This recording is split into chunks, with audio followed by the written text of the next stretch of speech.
Le sprinkler, Mini.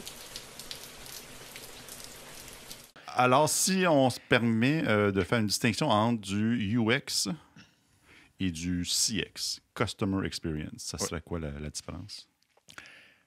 Avant de parler de la différence, je vais dire ce que je pense qu'ils ont en commun. OK.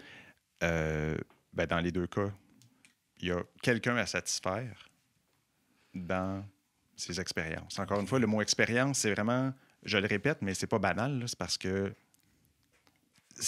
on veut que la personne vive quelque chose de bien ou de épeurant dans certains cas, si c'est ça qu'on construit. Donc, ce qu'on design, ce qu'on conçoit, c'est vraiment pour que l'expérience soit là. Okay. Donc, c'est pas banal de le répéter. Puis, autant CX que UX, il y a le terme experience.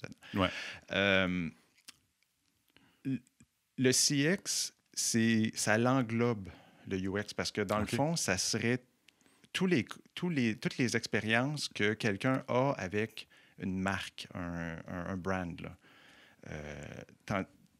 Puis le UX, ça serait les expériences, mais plus ciblées dans différentes interactions avec la marque. OK. Si, pour donner un exemple, je pense à Air Canada. Ouais. Tu aurais du UX quand, disons, dans le processus d'achat du billet d'avion. Ouais. Dans la réception de ton billet, là, comment le billet il est formaté quand tu le lis pour être sûr que tu as acheté le bon billet. Ouais. L'application mobile pour quand tu es à l'aéroport que tu veux scanner. Le contact avec la personne au comptoir pour déposer tes bagages. Donc, tout ça, c'est des interactions qui ont chacune leur expérience. Donc, chacune a un UX spécifique à l'objectif qu'il essaie d'atteindre. Et tout ça est englobé dans l'expérience totale qu'on peut définir sous forme de CX.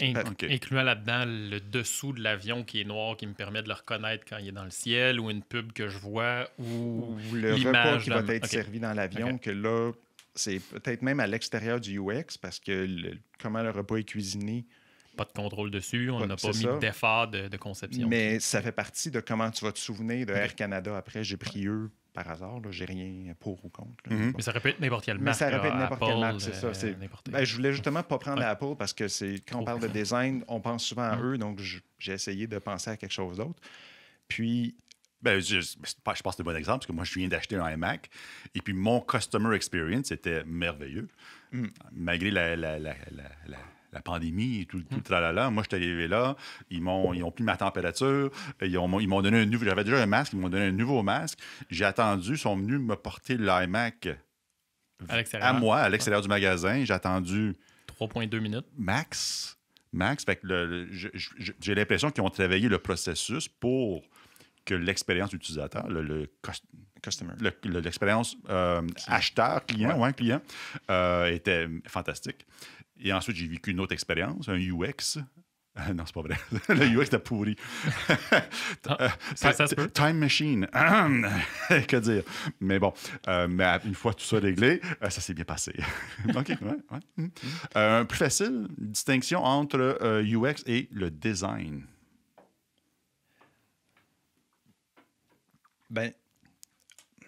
Celle-là, je la trouve plus difficile parce que le design... instinctivement, on va l'associer à dessiner, peut-être, parce qu'on quelque chose d'esthétique.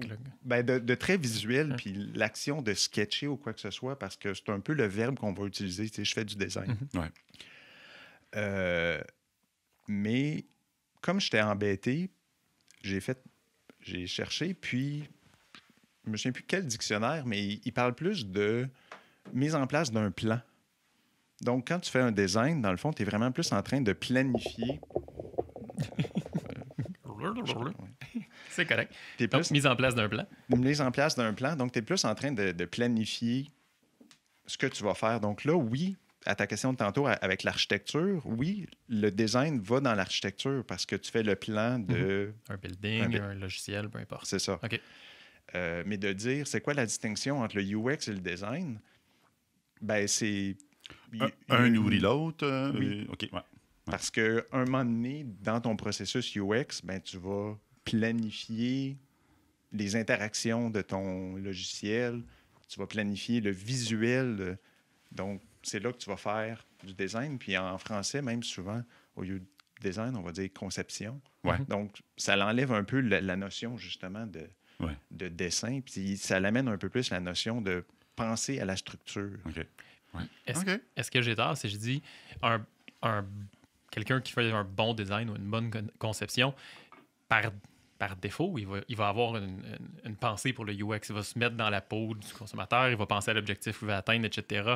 Puis quelqu'un qui fera une conception peut-être un peu moins bonne, je ne suis pas en train de juger la personne, là, mais il ne tient pas compte de ça, puis il pense juste à « Ah, moi, je trouve ça beau, je trouve que ça se positionne bien ou que c'est facile à mettre le composant ici ou là. » Mais tu sais, parce qu'il me semble, toi, dans mes expériences, on voit souvent les designers ou les personnes de UX comme deux rôles différents, mais c'est très complémentaire. De la façon que tu le décris, voire même, c'est un peu le même processus à quelque part. C'est plus une question de à quel point j'y mets de l'effort puis j'y mets de la conscience là-dedans. Ben, la partie design du UX, c'est comme un des rôles, justement. Là, C'est l'implémentation du UX.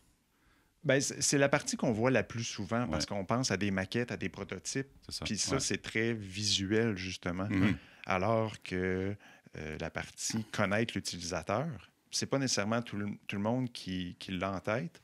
Qui est équipé pour, qui est capable d'aller creuser. Donc, oui, c'est quelqu'un qui peut être empathique, dire ça serait bien que l'utilisateur trouve ça facile, mais va quand même faire une conception pour lui-même ou pour son manager, ou peu importe. Mais qui n'est pas l'utilisateur, finalement. Donc, à ta question, est-ce que quelqu'un qui fait des bons designs a nécessairement une pensée UX? Je dirais non, parce que la partie utilisateur, c'est l'autre partie. Tantôt, je parlais beaucoup de la partie expérience que je répétais, mais c'est la partie utilisateur. Si tu comprends pas ton utilisateur, tu le rencontres pas pour valider ta compréhension, mais aussi tes maquettes, tes prototypes pour valider ça, c'est une solution à la situation que tu vis.